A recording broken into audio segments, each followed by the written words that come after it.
Alrighty, people. Right, well, since we're still waiting for this Kleinman case, I thought I would bide my time by doing one of Satoshi's tutorials. So, let's just jump straight into it. Here we go. So this is what people need to know. This is how to create a commodity network, followed by how to maintain a commodity network, and then I'm going to illustrate how it's built. So on the left hand side of the screen it says how to create a digital commodity network. So this is literally one section, hence I've divided this page into two. So literally the creation of a commodity network requires the solving of the paradox of the centralized starting point, which I've illustrated here. Is very simple when you figure this out. So to create to solve the paradox of the centralized starting point, you have to basically divide the starting point by as many things as possible and neutralize it. So we've got at the top here the release of the white paper. So the white paper was released on the 31st of October 2008, which was Halloween, which was an added distraction, so that 2 months, which is a reasonable amount of time, was given to a very competent group of people to actually start the network themselves. This is what makes a commodity. The starting point was common to everyone. Everybody had an equal opportunity to start the network. And it's not like the white paper was mailed to some supermarket emailing list. It went to a cryptographic mailing list full of competent people who would have known what this meant. Who would have understood the significance of it. So, and not many other people would have, but these people would have. So that's what was required. And everything that was needed to start the network was in the white paper. However, it was just as important to start the network under a pseudonym as it was to give everybody a reasonable amount of time, and I'll explain in a minute. So the reason the 31st of October 2008 was chosen was because 31st of October is Halloween. And the busiest or the 2 months of the year where people are most distracted are the festive season, November and December. So by releasing on October the 31st, there was an added distraction to dampen down its significance and gave Satoshi Nakamoto the best chance of starting the network himself under a pseudonym, because that was just as important, so that no one knew who he was, so he couldn't have any authority, control or influence over the growth of the network. This is what makes the network neutral, gives it organic growth, which makes it a commodity network. So he started the network under a pseudonym and then he stepped back and just simply let it grow. So in terms of measuring the growth, what you do is if you take every year as one turn, and let's say you're gambling what are the chances of the following turn matching the previous color, when you first have a go, it's literally, is it red or black? Well, it's just simply 50-50. But then is it going to be red? Well, the chances are 75-25. Is it going to be red? Well, there's only an 87.5% chance that wouldn't happen. And then is it going to be red? Well, there's a 93.7% chance that won't happen. Is it going to be red? There's a 96.8% chance that won't happen. So when you look at the growth of this network after 10 years, there is a 99.9% chance that no other network will achieve this level of neutral growth without the creator being found or identified. And this is what gives the Bitcoin network economic commodity value over all other networks, because the paradox of the centralized starting point has been solved. This is why Craig arranged for the Tulip Trust to be returned to him on the 1st of January 2020, 10 years later, because there was a 99.9% chance that no other network would achieve that level of neutral growth. So it's just like, right, well, that's the network has grown far enough, large enough now that it doesn't matter if I come out and reveal myself. Time to give the network even more credibility and value. when the actual creator comes out. So that's how you solve the paradox of the centralized starting point, and that's why Craig had to use a pseudonym, and that's why he stepped away from the project. It doesn't matter what he says, this is the economic reason for it. Stepping back to give it economic value as a commodity network without that central point of authority or control, the organic growth that no other network has got, which is why everybody would use it, because nobody has any objections to it. So after the network has had all this neutral growth, well, these are the 5, this is how to maintain a commodity network. Now this here, this is the protocol. This is it. This is what is required to maintain the network as a commodity network. And only the genuine Bitcoin protocol has these 5 pillars intact. So let's go through them. So these first 3 are to do with things being fixed and locked, which is why I've put them all together here. So first of all, you need a fixed supply of data, of something, because if the supply is not fixed, it means someone has control of it. So you fix the supply so no one can control it. Then you lock the protocol. Now, if you were to be building a house, you would call the protocol the foundations of the house.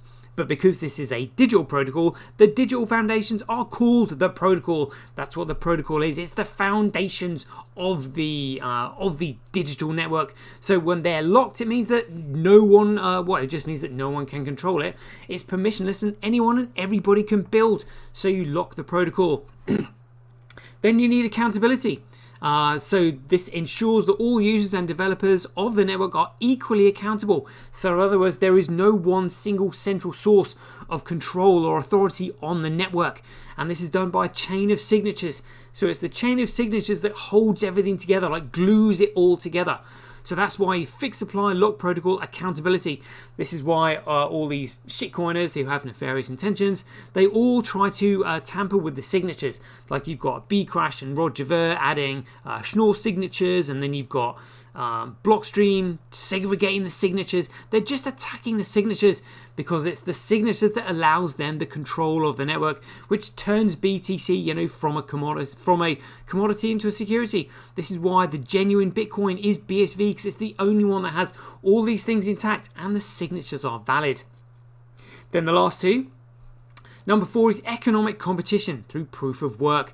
There must be an economic opportunity cost and competition between different entities associated with maintaining the network. Only proof of work provides this competition, this sort of cryptographic competition, digital competition between all those different entities who economically sustain the network. Absolutely essential. So, and it has to be multiple proof of work. You can't just simply have one miner like they have in Cardano, because you just simply turn that miner off and the network is gone. So you need a distributed proof of work network. And then last of all, you need infinite scale. There must scale for the entire world to use and into the future, so there is always new market to compete for. So if there is no new market to compete for, the only way that miners can make money is by taking market share off their competitors, and eventually you end up with a centralized system which has got no economic value whatsoever, because the data isn't safe, because it can just simply be turned off. That's the whole point of Bitcoin. So now that we've been through that, let's show you how the network was built. Check it out. Right, so first of all, here we have the white paper being released on 31st of October 2008, as I've said before. So a digital commodity left out waiting to be discovered. So obviously it was Satoshi Nakamoto that released the white paper, so therefore it was his responsibility to make sure that a 2-month period was given. Then we have the network being started on the 3rd of January 2009. And so the white paper was written in English and released to the Western world, but he gave himself a Japanese pseudonym. So in other words, he distanced himself from the paper as much as possible, Japan being round the other side of the world. But not only is it round the other side of the world, it is also technologically advanced, highly developed, and politically neutral. So people didn't question his credibility. If he'd given himself maybe a Chinese name or a Russian name, people would probably question his political motivations. If he'd given himself a name from a third world country, people would wonder how on earth it was that he came to have this education. How was he able to figure this out? So by giving himself a Japanese name, he gave himself the most credibility. But Japan has also got a language barrier. It's got a large enough population that would enable him to hide himself. And it's an island nation. So it gave himself the best chance of being hidden for a long enough period of time without being found. That's why. It was brilliant the way he's done it. So then we had the creation of the Genesis block. Now, obviously, when the Genesis block was created, there were no transactions being processed on the network because nobody was using it. So, first of all, we just simply had those who were interested in the tech and they started mining it.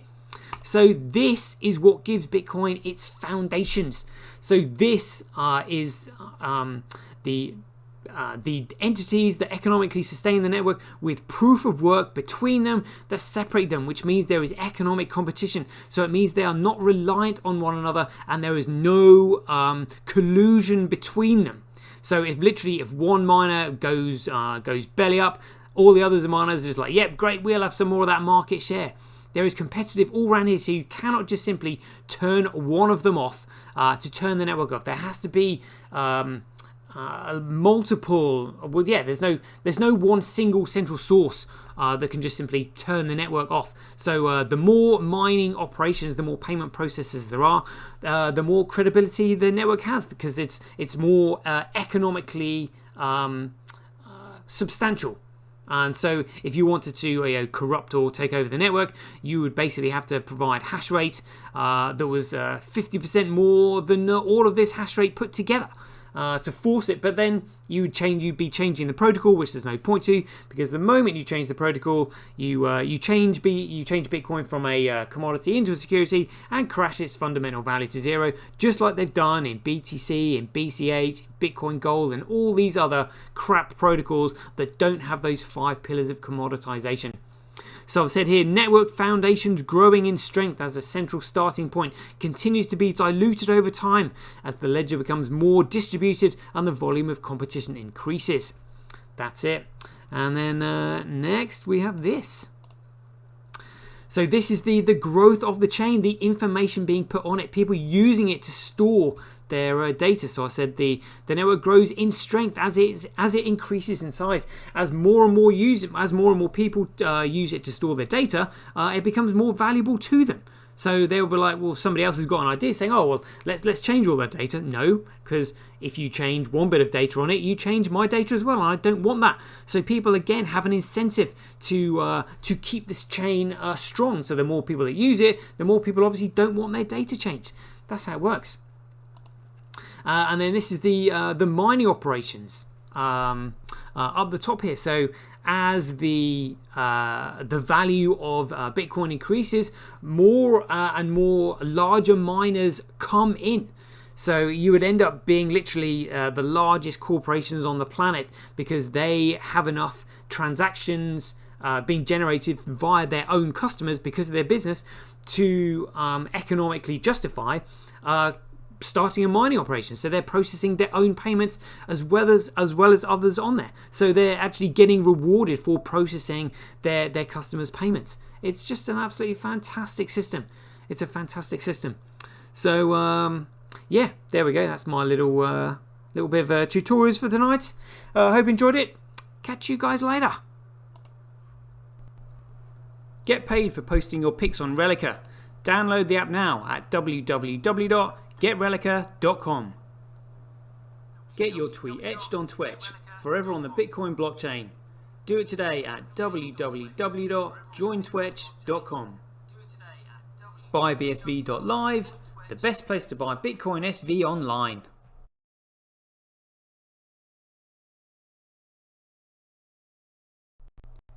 Support independent content creators on micropayment platforms such as Streamanity, Twitch and Relica.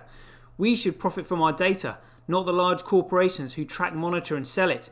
If you enjoy the Bitcoin content that I produce, please support me by heading over to www.satoshi.tv, where you can keep up to date with all the latest news, gossip and content as it's created. Thanks very much. To get started in Bitcoin, go to freebsv.com, where you can claim your free Bitcoin. Then head over to Twitter and follow @IamSatoshi, where you can take part in his very generous and world famous free giveaways. The future of advertising meets the power of Bitcoin at Tonic Pow. Get paid for posting advertising campaigns to your social media profiles. Go to www.tonicpowads.com.